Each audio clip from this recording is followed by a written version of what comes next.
Spirit of God is saying, देवाचा आत्मा बोलत आहे, there are a few people here. काही लोक आज इथे आलेत, Your heart is broken त्यांचं हृदय तुटलंय, because of some relationship that has been broken. कारण काही नाती त्यांची जी होती ती तुटलेली आहेत You are almost into depression. आणि ऑलमोस्ट तुम्ही नैराश्यात डिप्रेशन मध्ये गेलाय You don't know why this has happened. आणि तुम्हाला समजत नाहीये की हे सगळं माझ्या आयुष्यात का झालं. You say, I never made a mistake. आणि तुम्ही म्हणताय की मी कधी काही चूक केली नाही, Why I have to suffer? का मला हा सगळा त्रास सोसावा लागला.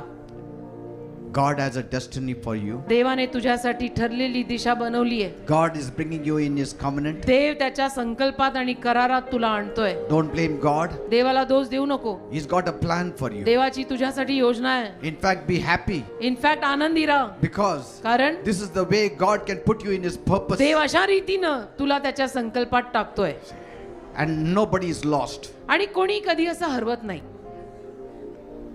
It's only the time is over. बस वेळ संपलेली असते, बाकी काही नाही. Jochebed gave away Moses योखबेतनं आपला मुलगा मोशे देऊन टाकला. and Moses came back to her. मोशे तिच्याकडे परत आला.